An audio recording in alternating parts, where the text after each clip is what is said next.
We got an interview live today, you know what I'm saying, with a very good brother of mine, Mr. Holmes. You know what I'm saying? Those of you might remember him from the UnArmed BlackMan protests. He does a lot, for the community as far as speaking out. I had a time to stop him from because he's just such a busy man, and just wanted to take a little time out and chop it up with you or conversate about what's going on in the community. Hi, my name is John Holmes. I'm just a regular fella, but some people call me the unarmed black man. I'm a 62-year-old man, somewhat of an activist. I've always been involved in activism work ever since the 1960s. My first opening or awakening up to who we are or who we might be was during the 60s as a child when I saw the disparity in the unequalness between white people and people of color. So even though I was born a Baptist, I was raised in a Christian church. I became active or somewhat active as a follower of the Black Panthers and then the Nation of Islam. And later on in life, I became a practicing Hebrew Israelite. Now I'm just a spiritual-minded person.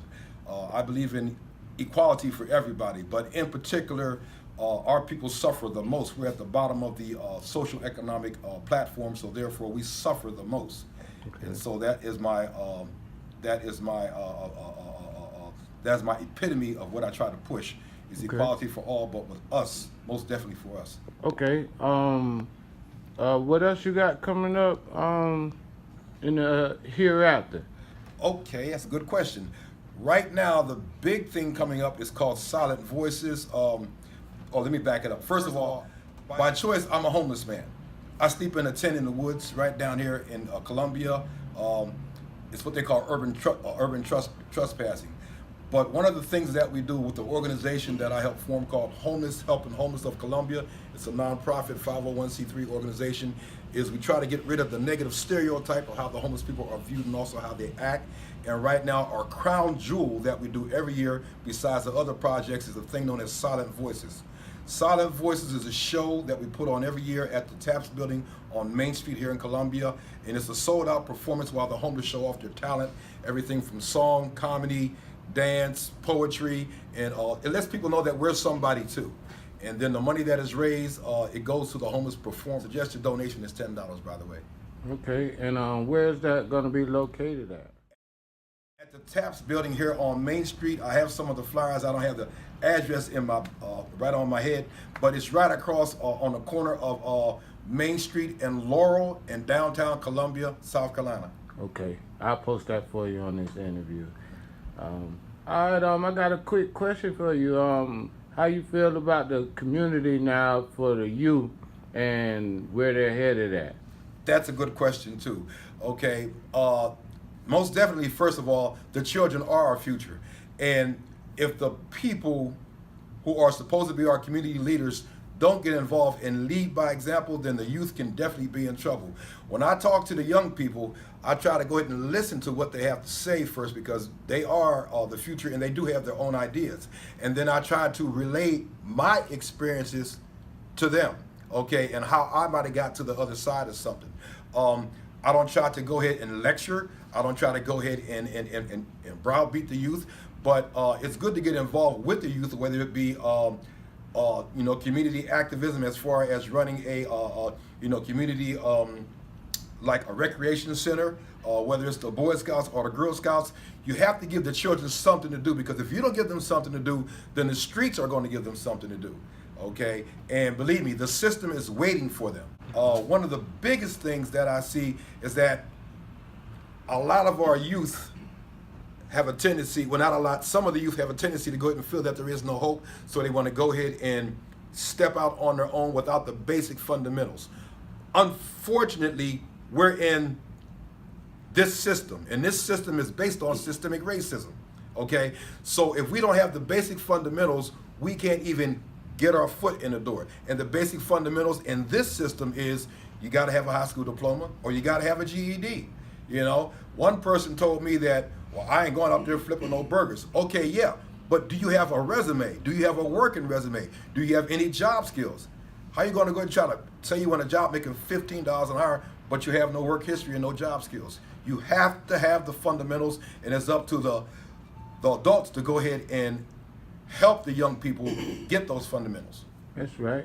Another question I want to ask you: why do you, what do you think about the women not supporting the brothers out here? Why you think the women are so independent nowadays? That is a very good, I love your question, and that's a good question too. And that goes back to the systemic racism that was based on slavery. Okay, one of the things, regardless to what a person may believe in, is that the man is the head of the household.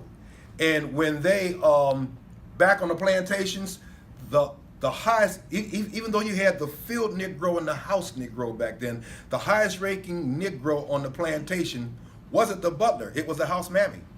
Because she cooked his food, she cooked the master's food. She took care of the master's kids. And if necessary, if the master wanted to, he had sex with her. All right, so the man was given a second row or a lesser row on the plantation. And if any slave wanted a favor from the master, he had to go to the house mammy. So that empowered some of the women, and it's somewhat systemic due to the fact that even during the time of the projects, which started back in the 1950s, all right, if there was a household and if the woman wanted to stay in the projects because of low income, the man or the father of the child wasn't allowed to stay there. So once again, it empowered the women, okay, while it lessened the role or the power of the man. I like to also add that I think the sisters are doing a fantastic job taking on the role of trying to raise our youth. But still yet, it takes a man to show a young man how to be a man. Okay, good answer. I got one more question for part one of this interview, because I definitely got to get you back. Yes, sir. And get you on my show, Time to Build, as well. What are some of the things you feel or think we can do far as coming together, no matter what you believe in, your walks of life, Republican, Democrat, as a community? What are some things you think we need to work on as bringing more unity to the community? That is a very valid question, and believe it or not, I just got done posting on my Facebook page about that very same thing. So I'm going to go there. In America, we have over 50 million so-called black folks, whether they want to call themselves Christians, Muslims, 5%ers, Hebrew Israelites, Commentants, or whatever they choose to call themselves. All right, 50 million so-called black people with a combined income yearly of $1.5 trillion a year. This is a known fact. All right, now here's the hit. Because we don't have any real combined social economic power, and everything that we consume comes from the powers that be, and those senators and politicians who make the law have stocks and interests in everything that we consume, we should do, and this is just my personal belief, we should do like the blacks did during the Montgomery bus boycott of the 1950s. Because they saw disparity, every black man, woman, and child refused to ride the buses in Montgomery for a consistent 384 consecutive days, thereby freezing the economy in Birmingham, Alabama, and forcing social change. With the $1.5 trillion of 50 million black people, if we would just go ahead and freeze the economy, don't buy nothing but essentials, households, foods, and medicines. Don't buy no new DVDs. Don't take that vacation. Don't buy that new car. Don't buy that new dress. Don't buy the new Air Jordans. Don't go to that rock concert. Don't buy nothing. We can freeze the economy, and we can force social economic change. We can end racial discrimination. We can end racial injustice. We can end low income and no income. We can increase education. We can increase health care. Because the only thing that the white people or the people in charge are going to listen to is when you start taking money out of their pockets. Brother Minister Farrakhan called for a boycott of Black Friday and Christmas a couple years ago. And unfortunately, some of these self-minded, self-serving Negroes said the typical thing, which shows that we're still mentally enslaved. I ain't gonna deny my kids Christmas. Well, hell, stop and think about it. The Europeans are denying your children our right to live. So until we're willing to make a sacrifice of comfortability, come together for one idea, not two or three ideas, that's too much. Just one idea, regardless to what we believe, we can force change. But until we come together with that one idea, they are not going to listen to us. We keep arguing amongst ourselves of who we are or who we might be, while we settle for crumbs on the floor while missing out at the feast at the table. If we come together for one idea at a time, we can force economic change. Right. And that's a good answer. You know what I'm saying? Because I think this was like 2012, you know, and you've been on this day for day, you know what I'm saying? And on part 2, we're going to see how the event goes, the Christmas event.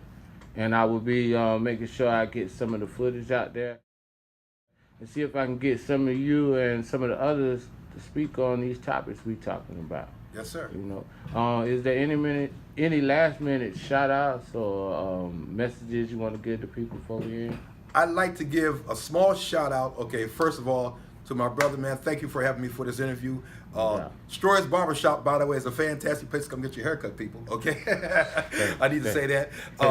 And also, I'd like to go ahead and mention once again about the nonprofit 501c3 organization here in Columbia called Homeless Helping Homeless.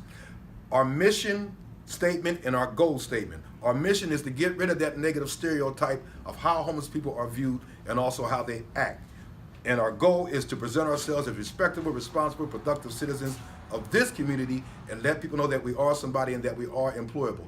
Now, if anybody should know about stereotypes, it should be these 2 categories. That's people of color and the homeless. You see, we might have come over in different ships, but we're all in the same boat now.